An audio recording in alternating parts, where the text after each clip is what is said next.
सर्वप्रथम प्रारंभ करते हैं पहले प्रश्न के साथ में। तो ये जो अनुष्ठान हो रहा है इसके विषय में यदि आप कुछ बता पाए, इसका महत्व क्या है और आज हम सब यहाँ जो उपस्थित हैं तो उसके पीछे का जो कार्य है, उद्देश्य वो आप बताएं।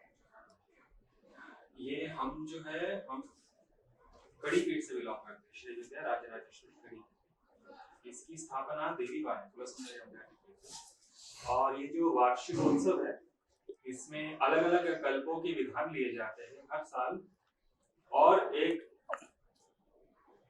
महायाग मनाया जाता है, एक उत्सव मनाया जाता है उनके पुण्यतिथि अवसर पर।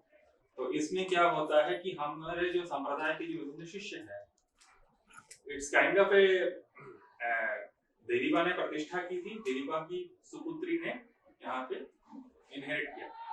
तो ये जो वार्षिक अनुष्ठान होता है ये देवीबा का संकल्प था, और ये जो हो उनके जाने के बाद तो इस वार्षिक अनुष्ठान को हर साल किया जाता है, और हम सारे शिष्य जो है वो सम्मिलित होते हैं जो भारत के विभिन्न प्रांतों से। तो हम शाक्त परंपरा से बिलोंग करते हैं। शाक्त परंपरा में श्री विद्या नाम की, जिसमें कि महात्रिपुर सुंदरी की उपासना होती है मुख्यतः रूप से। तो उसी उपासना के अलग अलग कल्प, मतलब कि रिचुअल पैटर्न्स, उनको फॉलो किया जाता है और उनके हिसाब से भगवती की पूजा की जाती है। तो इसीलिए हम सब सम्मिलित होते हैं। जी, इसी के साथ यदि आप कुछ अपने विषय में बता पाए, आपकी क्या यात्रा रही एवं इस परंपरा के साथ आप किस प्रकार से जुड़े। बात ऐसी है कि I was a bit religiously inclined right from childhood, but any kind of spiritual inclination requires a kind of practice, a structured system to implement or harness that bhava, that emotion. Otherwise, it can go awry. It cannot be controlled, or you don't know that whether what you are doing is a delusion or actually seeing the world, the reality, the nature of reality as such through your vision, that which you want to know as the absolute truth.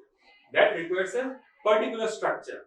Once a person fits into a particular structure, इसको हम विधि कहते हैं, उस विधि के अंतर्गत जब एक व्यक्ति आ जाता है तो विधि द्वारा वो अपने भाव को, अपने दृष्टि को या अपनी इच्छा को कैसे प्रकट किया जाता है वो उस चीज को समझता है। It's a tool.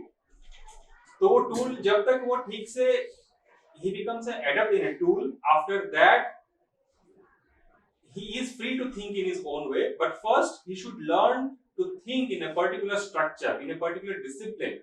Give a discipline to his thoughts. Like जैसे हम सपना देखते हैं कोई, तो सिर्फ सपना देखने से नहीं होता है, सपने को साकार करने के लिए क्या करना चाहिए ये पता होना होता है। विद्या भी वही है, विद्या को विधि द्वारा पालन किया जाता है, और उस विधि को जो सिखाता है it is always a living गुरु। शाक्त ट्रेडिशन में क्या है कि यहाँ पे जाति, वर्ण इत्यादि का कोई भेद नहीं होता। जो देखा जाता है वह है आप अधिकारी हो कि नहीं इसको सीखने के लिए, उसका निर्णय करता है a particular realised person of that परंपरा, ऑफ दैट नॉलेज सिस्टम। उस नॉलेज सिस्टम में जो एडप्ट है, एक एनलाइटेंड सोल है, वो जज करता है कि क्या ये कोई व्यक्ति is inclined to follow this particular path. There will be people with multiple kind of religious inclination, so the guru will identify that whether that person is meant for it, and then he or she will be teaching. शाक्त परंपरा में क्या है, शाक्त परंपरा में पुरुष और स्त्री दोनों गुरु होते हैं। ये समस्त परंपराओं का नियम नहीं है, पर शाक्त परंपरा में ये विशिष्ट नियम है, स्त्री और पुरुष दोनों ही गुरु होते हैं, परंतु स्त्री गुरु का महत्व पुरुष गुरु से कई अधिक होता है। सो मेरी बचपन से यही इच्छा थी कि मेरी जो गुरु हो वो मातृ रूप में हो, स्त्री गुरु हो। परंतु आज के परिवेश में रिलीजियसली इंक्लाइंड मतलब फीमेल स्पिरिचुअल मास्टर ये मिलना थोड़ा कठिन होता है, हमेशा से ही कम था। एंड बिकॉज फीमेल गुरु जैसे सिखाती, स्त्री गुरु जैसे सिखाती है माता के रूप से, पिता का रूप में सिखाना थोड़ा भिन्न होता है, माँ का सिखाना थोड़ा अलग किस्म से होता है। तो हमारा हमेशा से यही इच्छा था।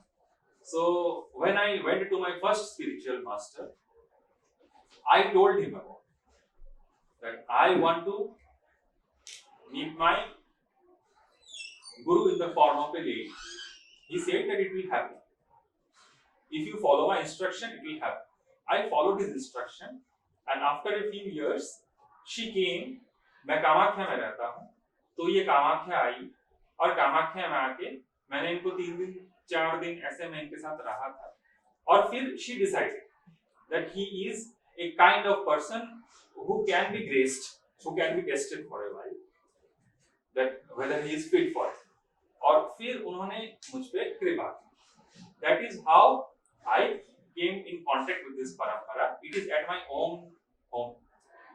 region itself, where she comes to visit, because Kamakhya is a central ground of Shaktism, where people of different paramparas commune. So that is where I got to meet my guru, and from them the relationship started, जिसको कि कुल परंपरा कहते हैं. It is a kind of familial system.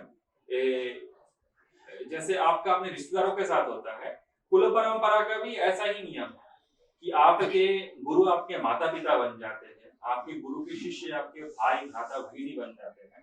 तो ऐसे करके आपका अपने परिवार के साथ एक अल्टरनेट परिवार भी क्रिएट हो जाता है, जिसके प्रति आपके कुछ निर्दिष्ट दायित्व होते हैं, which is primarily to protect the knowledge system and to follow it. That is it. Right. If you could please expand a little bit upon Sri Vidya. For example, if you have to explain this particular knowledge system to some beginner, how would you put it? First and foremost, Sri Vidya. Shri here, Shri means multiple things. Shri may mean poison, Shri may mean elixir. Shri means many things. Shri means supreme. Shri का अर्थ संस्कृत में ये होता है कि जो श्रेष्ठ है, श्रेय है, जिसकी प्राप्ति होनी चाहिए, वो श्री है.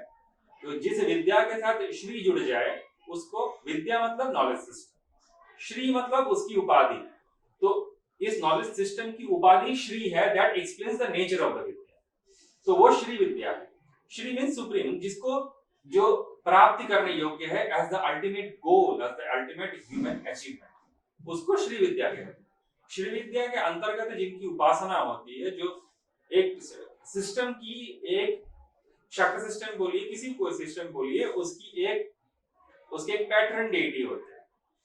तो श्री विद्या की जो पैटर्न डेटी है, द सुप्रीम, जिसको कुलेश्वरी कहा जाता है, वो है भगवती महात्रिपुरा सुंदरी. तो उनकी ही उपासना, उनका सांगोपांग उपासना, उनके पूरे विज्ञान को समझना, उनके पूरे स्वरूप को समझना. In system has a own ontological structure to understand that how the realm of reality works. The reality cannot be explained in a single word. Different knowledge systems will explain the reality in a particular ontological structure to see the cosmology in a particular way. That is the tool. यहाँ पे जिनकी उपासना होती है, here the world is to be seen as beauty, as grandeur of beauty. वो महात्रिपुरा सुंदरी, उनको महात्रिपुरा सुंदरी कहा जाता है. उनकी उपासना, उनका विज्ञान को समझना, उनके नॉलेज सिस्टम को समझना, how when being approached, the supreme is to be approached as all that is beautiful. यहाँ पे beautiful बहुत ही कॉन्स्ट्रिक्टेड वर्ड है. बेसिकली सुंदरी का अर्थ बहुत गहन है, जिसका कि ऐसे बोला नहीं जा सकता. इसका बीज इत्यादि बहुत कुछ के साथ संबंध होता है. सुंदर कहे या सौंदर्य जिसको कहे हैं, तो उनको समझने के लिए, उनके विज्ञान को समझने के लिए और जगत को उसी दृष्टि से देखने के लिए for your own sake, जगत को उस दृष्टि से देखने के लिए, which will be the reason of the liberation of a person, उसको समझने के लिए श्री विद्या का अवलंबन लेके भगवती महात्रिपुरा सुंदरी की उपासना की जाए. There is something about Shri Lalita Tripura Sundari. What's the significance and the essence? The essence, I would continue from the earlier question, that the essence is to see the world as beauty, and the nature of beauty is triadic. हम Orthodox जो होते हैं traditional परंपरा, तो from our viewpoint, anything trying to elaborate upon the guru, the master, and the ishta devata is considered as a drishtata. Means you cannot explain them; it is beyond your explanation. So we can only say that let's try to understand from the dialectics, the language, जिसको तांत्रिक वाङ्मय कहा जाता है, उसके द्वारा हम इसको समझने की कोशिश करें कि क्या बताने की कोशिश कर रहा है. उसके लिए हम केवल शास्त्रों का ही अवलंबन कर सकते हैं, निजमा तो उसमें कुछ नहीं. तो ललिता महात्रिपुरा सुंदरी तांत्रिक वाङ्मय जो है, तांत्रिक वाङ्मय बहुत ही गहन है और उसके साथ ही बहुत ही चतुर है. It is very wise. It tries to connect with the outer world through a very translucent, a lingering trace of how the society will look at it. And apart from that, when it's like a iceberg, ऊपर से जितना है हल्का सा दिख रहा है, उससे हल्का आभास मिलता है, और नीचे उसका बहुत गहन एक डीप रूटेड वो है. तो ललिता महात्रिपुरा सुंदरी, इसको अगर हम एकदम साधारण रूप से सामान्य की भाषा से समझने जाए तो केवल इस शब्द को ही पकड़ते हैं, और शास्त्र क्या कहता है इस विषय में वो हम बोलते हैं. ललिता शब्द पे आते हैं. ललिता शब्द का अर्थ है जिनको लीला पसंद है. लीला क्या है? खेल. The nature of supreme consciousness is to play. और ये क्रीड़ा क्या है? तांत्रिक वाङ्मय कहता है कि ब्रह्मांड एक नहीं अनेक है. अनेकों ब्रह्मांड की रचना निरंतर हो रही है, इसका संहार हो रहा है, इनका पालन हो रहा है. तो ये जो निरंतर अनंत ब्रह्मांडों का संहार, सृष्टि स्थिति संहार, पालन, अनुग्रह एवं निग्रह, रिवीलिंग और कंसीलिंग, इन ए वेरी स्थूल इंग्लिश वर्ड्स के अंडरस्टैंडिंग के पॉइंट से, creation, destruction, preservation, revealing and concealing, that is a nature, her force, that how the cosmic universe is in a particular process. और वही उनकी लीला है, वही उनका खेल है. अनंत ब्रह्मांडों के साथ खेल रही है, ग्रह नक्षत्रों को फुटबॉल की तरह यूज कर रही है, बैट बॉल खेल रही है, जिसको हम बाला त्रिपुरा सुंदरी कहते हैं, उनके छोटे रूप को. That is her daughter. So she as her daughter is explained as one she who is using the grahas, the nakshatras, the whole cosmic objects as her playground and toys. तो ललिता त्रिपुरा सुंदरी भी वही है, in a grand scale. She is the grand dame and then is a daughter. तो ललिता ये अर्थ हो गया. तो तांत्रिक वाङ्मय में अनंत ब्रह्मांडों की रचना, सृष्टि, स्थिति, संहार, पालन, अनुग्रह, निग्रह, इनका निरंतर करते रहे, non stop. There's this vigorous dynamic process, that is her leela, which she carries out in ease, Yes. just by the glance of her eyes. Thus she is Lalita, likes to play. अब आएगा ललिता के बाद महा. महा शब्द का अर्थ क्या है? एकदम स्थूल, ग्रॉस सेंस में महा मतलब ग्रेट. यहाँ पे इस पर्टिकुलर कॉन्टेक्स्ट में महा मतलब जिसके ऊपर और कुछ नहीं है, और जो सबसे ऊपर, जिसके समान कुछ नहीं है और जिसके ऊपर कुछ नहीं है, वो महा है. Tripura. Tripura, the word means, it comes from being triadic in nature. The absolute reality, the whole world as beauty is seen as triadic in nature.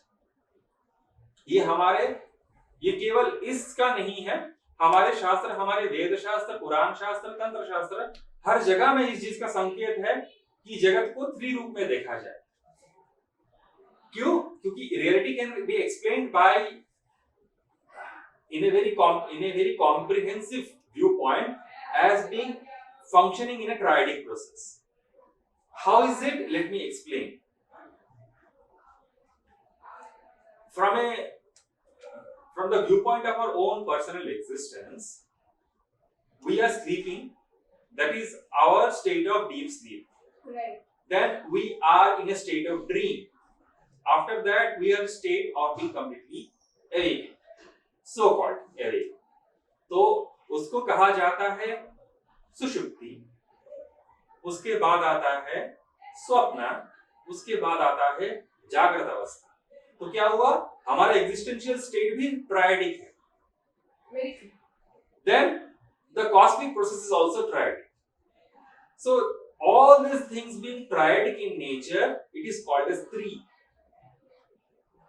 And she who is functioning it must be transcending all these triadic processes or the triadic states of being, which is Pura. She who exists beyond or before the three, the triadic process comes into play. Thus she is Tripura. तो ललिता महा त्रिपुरा, ब्रह्मा विष्णु महेश, सृष्टि स्थिति संहार, सुषुप्ति, स्वप्न, जागृत, हर अवस्था में जिनको देखा जाता है कि ये ट्रायडिक है और उसके भी आदि है, उन्हीं को त्रिपुरा कहा जाता है। She who encompasses this whole triadic system, pervades through it and also transcends it. The pervasion is through the nature of three. तो ये जो जगत त्रिधात्मक है, I live in my cousin as Rivika. So ये जो जगत त्रिधात्मक है, इसको देखने की जो दृष्टि है, इसी को त्रिपुरा कहा जाता है। सुंदरी कौन है? जो त्रिपुरा है। त्रिपुरा कौन है? जो सुंदरी है। समार्थक है। त्रिपुरा है तो ही सुंदरी है, सुंदरी है तो ही वो त्रिपुरा है। तो त्रिपुरा, जगत त्रिधात्मक है, जगत को समझने की दृष्टि त्रिधात्मक है। She who pervades through the three states and also transcends it before that, since she is controlling and pervading it. One who pervades means she is controlling, and since she is controlling, she is also transcending it at the same time. So Tripura ये जो शब्द है, इससे इसका पूरा क्रिया समझ में आ जाता है कि वो परवेट कर रही है, और परवेट करने का मतलब ही है कि only one who is transcending it can pervade it, nobody else, and thus she is controlling. Thus she is Tripura, जो ब्रह्मा विष्णु महेश प्रणव के त्रिधात्मक नादरूप हर चीज को सृष्टि स्थिति पर प्रलय इच्छा ज्ञान क्रिया, ये जो सारे प्रोसेसेस है, विल एक्शन नॉलेज, ये जो सारे प्रोसेसेस है, इन सारी चीजों को जो एक ही शब्द में अभिव्यक्त किया जा सकता है वो त्रिपुरा है। त्रिमूर्ति सर्गाच्च पुरा भवत्वात् त्रयी मयत्वाच्च तथैव देव्याः लये त्रिलोक्या अपि पुरकत्वात् प्रायोम्बिकाया त्रिपुरेति नाम। I am quoting Shri Dwarkadatt Shastri ji. उन्होंने ये श्लोक को कोट किया है बोलने के लिए कि इसी विषय पर गौड़पादाचार्य का शक्ति सूत्र तत्वत्रयेण विधा है, अर्थात एकमात्र ब्रह्म के तीन तत्वों के कारण तीन भेद हो गए हैं। I am just reading it line to line. इसके भाष्य में लिखा है कि तत्व शब्द के गुण, मूर्ति, बीज, जगत, कीट और खंड आदि बहुत से अर्थ है, अतः गुण आदियों से जो पूर्व विद्यमान रहती है, she who is transcending it is Tripura. Right. So, as per your parampara, what should be the life's ultimate goal, and how you view life? What is life according to the teachings of your parampara? हमारा परंपरा सनातन धर्म के अंतर्गत, तो सनातन धर्म के अंतर्गत शास्त्रोक्त जितनी भी परंपराएं है, वो इसमें इस विषय में एक मत है कि मानव जीवन की प्राप्ति पुरुषार्थ की होती है, चतुर्विध धर्म अर्थ काम मोक्ष, उसी की प्राप्ति के लिए विभिन्न उपाय किए जाते हैं। श्री विद्या भी वही करती है। It's a comprehensive system, knowledge system which tries to address all the phases of human life, which is dharma, the understanding of ethics in a very gross sense, because whenever we say in English, it has got a gross meaning rather than what is actual meaning. धर्म अर्थ की प्राप्ति, काम की प्राप्ति, fulfilment of all desires, और इससे जब इंसान पूरित हो जाता है उसके बाद क्रमागत रूप से मोक्ष की प्राप्ति। तो श्री विद्या इसके लिए एक महिमा वाक्य का प्रयोग करता है कि अन्य विधियों में या नॉलेज सिस्टम्स में आप धर्म अर्थ और काम इनको एक वर्ग में रखा जाता है और मोक्ष को एक अलग वर्ग में रखा जाता है, जिसको कि कॉम्पोजिटली भुक्ति मुक्ति कहा जाता है, भोग और मोक्ष। तो ये जो भोग और मोक्ष की दृष्टि है, इसको साधारण रूप से हिंदू धर्मशास्त्र अपने आप में कुछ कुछ धाराओं में इसको वो माना जाता है, that they are not what to say, मतलब समन्वय में या म्यूचुअल सपोर्ट से नहीं चल सकता, किसी एक में एक्सक्लूसिवली आपका चॉइस क्लियर होना चाहिए। तो या तो भोग की प्राप्ति करने के लिए आप श्रम करो, या तो मोक्ष की प्राप्ति की चेष्टा करो, तैयार करो। श्री विद्या कहती है it's an world accepting, that is the nature of तंत्र, वर्ल्ड एक्सेप्टिंग। तो श्री विद्या कहती है कि अन्य किसी विद्या में या तो आप धर्म का चयन कर सकते हैं, भोग का चयन कर सकते हैं, या तो मोक्ष का चयन कर सकते हैं। श्री विद्या ऐसी विद्या है जहां पे भोग और मोक्ष समान रूप से चलती है और दोनों की प्राप्ति एक ही साथ होती है। तो वो श्री विद्या, क्योंकि देखिए आप अगर नॉलेज सीख करने की जगह पे, रियलिटी को चेक करने जानने की जगह, the cosmic process, the transcendental ideas, उसको जानने की चेष्टा में अगर आपने जो आपके जो इमैनेंट नीड्स है, द नेसेसिटी टू सर्वाइव, इन सब चीजों का अगर आप नेग्लेक्ट कर देंगे तो आप सस्टेन नहीं कर पाएंगे कि आपका अल्टीमेट लक्ष्य क्या है उसकी प्राप्ति के। तो भोग और मोक्ष दोनों की समान रूप से जो प्राप्ति कराती है वो ऐसी विद्या है, वो श्री विद्या। तो और ये इसका गोल, इसका लक्ष्य वही है कि भोग और मोक्ष की प्राप्ति।